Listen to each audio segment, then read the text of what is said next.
I'm very interested by treatments of miracles in 17th century Europe. There, everyone is writing about miracles. Everyone has an argument about miracles. Hume's is the best, um, but everyone's got something to say about miracles, and it's really interesting that the people who seem to us to be more like metaphysical philosophers, and maybe let we identify less as like the more sciency, if that makes sense. Descartes, Spinoza, Leibniz, all of them will say there's really no miracles, or as few as possible. Nicholas Malebranche as well. No miracles. Miracles don't really happen. Not really. Or we perceive it as a miracle because it's wondrous to us or something. That's what Spinoza is saying. But really, everything is regular. And isn't it befitting of God that everything should be regular, right? So that's the metaphysical, the more kind of mystical types. And then when you flip over to Isaac Newton, it's like, no, God needs to be in there fixing this and fixing that and adding this thing here. God's presence in like Newton and Samuel Clarke and some of the more like sciency that you think of. God's like in there and involved in everything. It feels so backwards, right? We tend to think that the mystical ones who are thinking about God uh, are going to be thinking of miracles all the time and looking for miracles and investigating these miracles. And the ones examining the natural world and making observations are going to say, miracles are bullshit. But no, it's the ones examining the natural world saying, oh, we need miracles here, we need miracles there. And the ones thinking about the world as a whole and the nature of God are saying, oh, everything is orderly, actually. The miracles are the defect in our perception of the way the natural world works. Isn't that interesting? So Spinoza here, the big picture is just that, hey, look, we tend to find God in the exceptional. We tend to find God in the exceptions to the regular workings of the natural world, especially when those exceptions are good for us.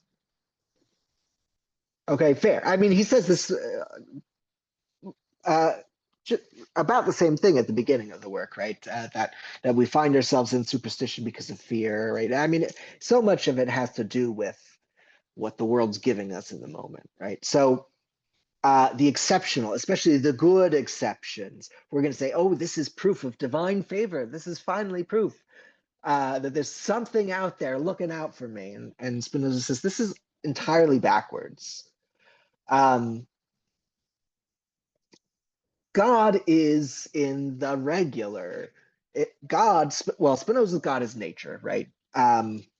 But even without that, right? If you try to argue for to a perfect designer or something like that, you're going to argue from the well-orderedness of the world to a God ordering it, or you're going to argue in a cosmological argument from the motions, the laws of nature to God as the cause of this. So even in the way that we kind of reason from the natural world to God, to the extent that that works at all, of course. But when we do that, right,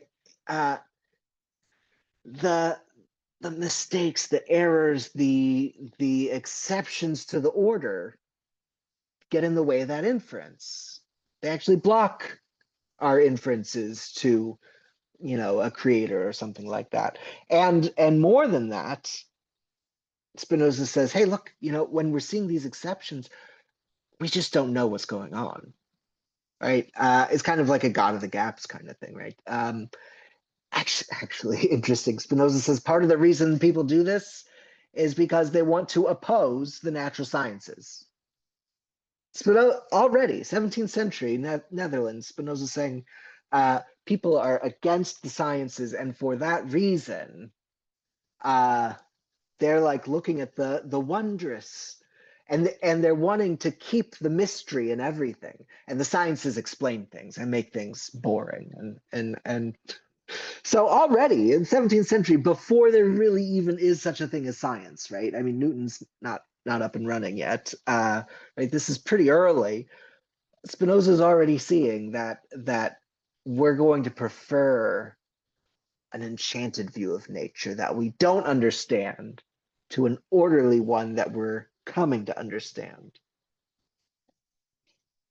This seems too early for anti-science stuff to appear, but it's from the beginning, right? All right, here's Spinoza's argument about how ignorance uh, is supposed to be this argument for God from miracles, right? If we're trying to argue from miracles to God, we're really arguing from ignorance to God, and this just doesn't work. Okay, but because all things which happen through natural causes also happen only according to God's power and will, after all, the power of nature, uh, nature gets its power from God if it's not identical to God. Um, in the end, we must arrive at this, that whether a miracle has natural causes or not, it is a work which cannot be explained by its cause. That is a work which surpasses man's power of understanding.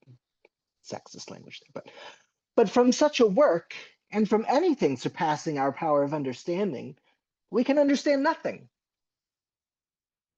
For passing our power of understanding, for whatever we understand clearly and distinctly must become known to us either through itself or through something else, which through itself is understood clearly and distinctly. So if a miracle,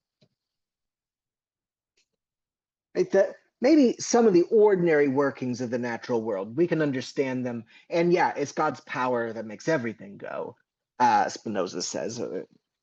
Um, So if the miracle is something done directly by God and something done that you don't know how it happened, you don't know how it happened. It just happened. Something that doesn't happen by natural powers, by the way we understand the world to work. And so it's happening in a way you don't understand. Good night. So if you don't understand what's produced it, you can't arrive at any conclusion from that. That's the big point there.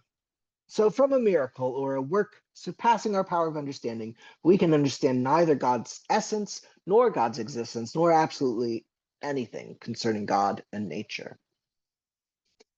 Miracles are the exceptions to the laws of nature. The laws of nature we're working on understanding. And so, it being an exception, we don't understand it. We don't know what's going on. And so, we can't make any inferences from it. And if we were, we would make bad inferences from it. Um,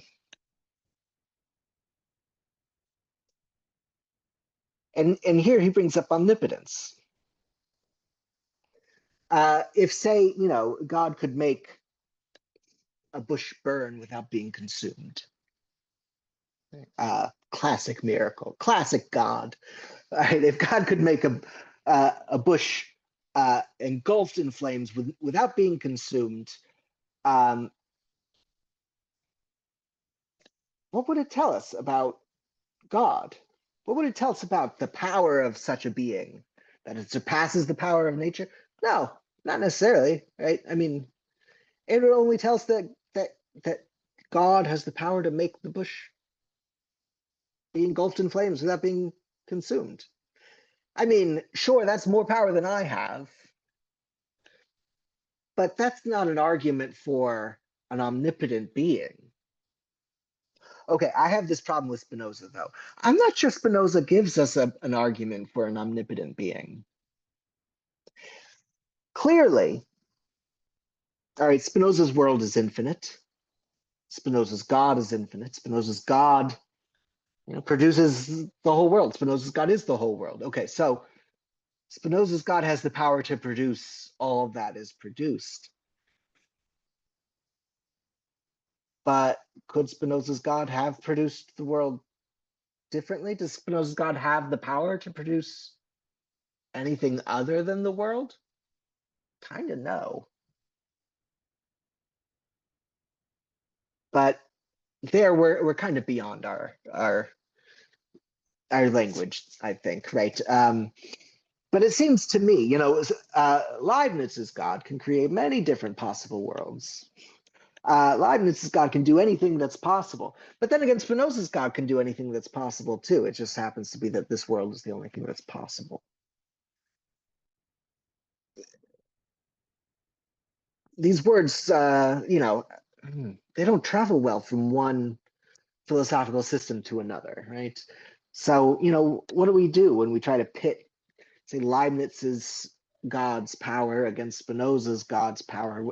I don't know. The languages really just don't even fit together. I mean, even though they're the same languages, right? But Leibniz's God could have created a world that's different than this one, at least sometimes in his life. Spinoza's God could only make this world, could only make things such as they are. Now, over time, that will be everything.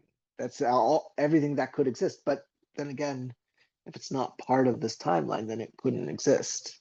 So, not entirely sure what to do with all that. The modality stuff there, and what it means for God's power. I don't know. I do get the feeling that Spinoza's God is a little bit smaller than like a perfect being theology God. But Spinoza's God's definitely real because it's just the natural world. Anyway, I don't know. I don't know what to do with this stuff. Your thoughts on this, Matt? I mean, it's definitely real, but I like, or does it even make sense to say that Spinoza's God is definitely real because it's just the natural world? I think he certainly seems to, if not imply, at least kind of point that direction that that the nature and God really go hand in hand. And if nature was different, then God would be different. It seems to be pointing that direction at least. So Yeah, to yeah. really, In the ethics, there's no question about it. God yeah, and nature are the same thing. He calls it God or nature. hand in Right? hand, yeah, Call it whatever you'd like. yeah. It's the only thing that exists. And yeah, so I guess that point of view about Spinoza's God being a little bit smaller was not one I had considered, but it's definitely an interesting avenue worth exploring, Yeah, Because I yeah. mean, so Well, often, especially in today's day and age, when someone says God, at least in the U.S., you think of evangelical God or maybe Catholic God, where like the fundamental property of God is like all powerful, right? So for yeah, that to yeah, yeah, so it's definitely, like I said, it's an interesting avenue worth thinking about. yeah. I mean, when you compare Cavendish, right? Cavendish has um, nature as the whole of the physical world, and nature is infinite but physical. And then God is beyond nature. God is infinite but not physical. And so God controls nature, but and nature just is the world. So there's like a mother nature, there's like a Thra dark crystal thing. Um, Ordering, knowing, being. That is the whole of the natural world in Cavendish. But beyond that is a God that we have no knowledge of, who is the cause of the totality of the natural world. But if you start thinking about the natural world as a necessary being in that way, well, is it necessary? See, that's the thing. That's the useful thing. Okay, let's back up. Let's start thinking about God cosmologically. All right, when you look at a cosmological argument, these are the arguments for the existence of God that start with, like the most famous of Aquinas's five ways, start with observations about the natural world. Right, there's motion in the natural world. There's a chain of cause and effect. There's contingency. Things that are one way but could have been some other way. When you look at these features of the world, they point, the cosmological argument suggests, to a first cause, or an unmoved mover, or a necessary being that's outside the world and the reason the world exists and the reason why the world exists the way it exists. Okay, so um, my favorite of these is the modal one, the one about necessity and contingency. Uh, and what that argument says, more or less, is that if the world is an orderly place, if the world is a reasonable place, right? If things that look like they'd be caused are caused, then there needs to be a necessary being. There needs to be something that always was, that explains ultimately why anything that could have been different is the way it is. All right, so God is there as a reason why the world is the way it is. Okay, but two interpretations of God. One, Spinoza's, says God is the world itself, really. So when we say there needs to be a necessary being that exists eternally, that always was, Spinoza just says that's just the world. That's just nature itself. Nothing beyond it needs to be explained. No supernatural, just the natural world itself as a necessary being. It feels contingent, right? I feel like I could have worn my other jacket instead of this jacket. It feels contingent, but Spinoza says that's just our ignorance. The world has to be the way it is. The world is the necessary being that explains why things are the way they are. There's nothing outside of it to explain it.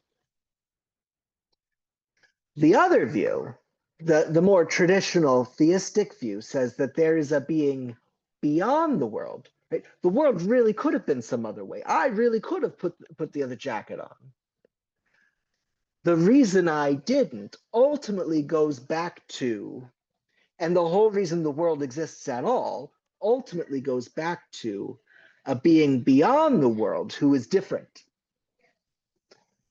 How this argument goes is it says, hey, everything couldn't be like, able to be or able not to be. Everything can't be contingent, or there's no reason why it is the way it is. There's no reason why things exist at all. So there's got to be something that's not like that. There's got to be something that has to be. Spinoza says that's just the world itself. That's just the totality of matter and energy has to be. And then a theist, Aquinas or Leibniz or someone will say, no, there's something beyond the world that has to be and explains why the world is the way it is. All right, so where were we? Because I got false prophets on my to-do list here, right? Okay, so we got these different perspectives of the relationship between God and the world, right? Cavendish maybe has both. That seems like too much, right? You've got a physical being, you've got the world as a totality of matter and energy, rationally ordered and everything. And then you've got a God beyond that. Unless her nature is contingent and could have been different, there's no reason to put a God beyond that too. Right. So I mean, really what these differences, I think, between Spinoza and like a real monotheist really come down to at this kind of cosmological level is whether things actually could have been different. If things actually could have been different, then God needs to be beyond the world. If ultimately everything has to be the way it is, then identify God in nature. The world can be the necessary thing at the end of the cosmological argument. Of course, after really becoming a Kantian, I don't know about cosmological arguments anymore, but that's for another that's for another story. Okay. So miracles. Do miracles tell us about God? No, they don't. Uh, Joe, yeah. I was gonna say, if it makes you feel any better, I've never really bought into the cosmological argument either. Oh, I totally have bought into it. Okay. And I'm still I like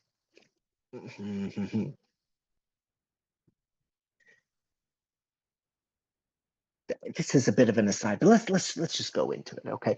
I've been thinking about arguments for the existence of God for a very long time, and my rankings of them have changed a lot and a lot and a lot. But my email address is sufficiently reasonable, right? I mean, my name is Joe Anderson. There's no even older millennial that I am. There wasn't any chance to get a Gmail account with my name in it. Too common. So I had to come up with something else. And it's a play on the principle of sufficient reason. And as an undergrad, as a grad student, like principle of sufficient reason is like, this makes sense. The principle of sufficient reason says there's a reason for everything why it is the way it is. There's a reason for everything. Every contingent thing has a cause. Every necessary truth, there's a reason it's true, but that reason is going to be found in ideas. Probably, right? The idea of the triangle is the reason why triangles have three sides is true. So there's a reason for everything.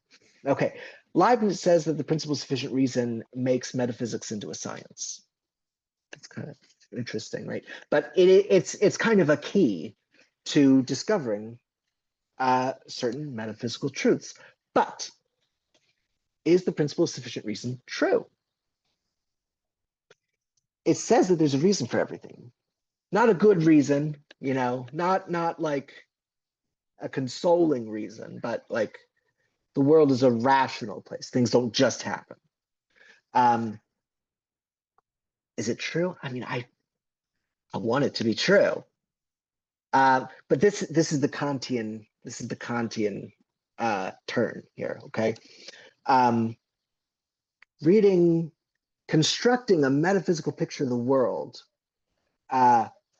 like Descartes would do, like Spinoza's doing, like Leibniz would do. You are ordering the world. You're creating a language that hopefully is reflecting the order of the world. And the principle of sufficient reason helps us to do that. David Hume asks us not to just rely on these principles, but to build our principles off of experience. I have experience of the principle of sufficient reason being true, actually, but that experience is, it's not of the world at this cosmic level. It's very particular, right? If my car doesn't start, there's a reason my car didn't start. If my door's been, broken open, I'm going to be nervous about it because there's a reason the door's like that, right? There's reasons. So Hume says, hey, look, actually, you don't really know the principle of sufficient reason. From experience, you can kind of get that it, mostly happens. You don't get the universality of it. Okay, so that's interesting. Kant, though, right? Kant says, hey, can we restore some of this metaphysics, right? Hume seems to have made metaphysics impossible, and even maybe math impossible, Hume thinks. So can we save some of this metaphysics, Kant says? And his answer is yes, because this rationally ordering of nature is actually something your mind is imposing on your experience. You aren't experiencing a world of three dimensions and then modeling that three-dimensionality in your mind. You are modeling reality to yourself as three-dimensional. Time too. You are modeling reality to yourself in time. Principle of sufficient reason, causation, right? That the world makes sense is something you are putting on the world. The world makes sense to the extent that you can make sense of it. But you are simplifying it down. You're simplifying it down to fit, to make sense to you. So the principle of sufficient reason, what happens there? And the cosmological argument that depends on it. Well, it works, Kant's going to say. right? You can hold the principle of sufficient reason. You can say, yeah, you know what? I'm perceiving the world as an orderly place, and that means God. But that's an order you're imposing onto the world, right? That's a story you're telling yourself about how the world is and how the world makes sense. Does the world really make all that sense? But you make sense of it. So you can accept God as a feature of how you understand the world to be, but like,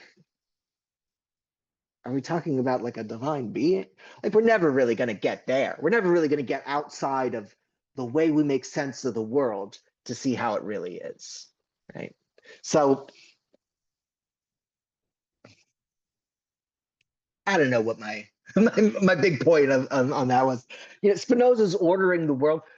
I think it's perfectly acceptable Kantian thing to do, to say, hey, look, can I become a Spinozist? Can I make sense of the world this way? But without being like, oh, now I have this cosmic knowledge of exactly how the world is. No, is you give yourself a rational framework to depict reality. Does Kant then stand at odds against Descartes with like Descartes like seemingly justified in believing something because you're sensing it then? Because it almost sounds like those are kind of at odds, I guess. Yeah. So with odds will be, right? I think it makes sense to think of in a way Kant uh well, I don't know. Let's think of it this way, right? Descartes doubles reality, right? There's the room as it exists in my mind, and there's the room as it exists outside of my mind. And I don't actually ever get to the room outside of my mind, except when I think about the nature of extension. When I'm examining the ideas that are making up my reality, that's a very Kantian thing to do. Kant is taking that and like, let's go, let's do this thoroughly. All right, but let's see that the three dimensionality of extension also, yeah, it's the world as it appears to you, right? On the other side of the world as it appears to you, do you ever get like anything interesting? Kant gets less than Descartes. These cats are being noisy. Sorry. Kant gets less on the other side of the world as it appears to you than Descartes does. Descartes thinks he knows quite a few things about the world as it appears, the world as it is outside of my experience. Kant is going to hold that line a little bit more thoroughly, I think. Okay, so prophecy. No, not prophecy.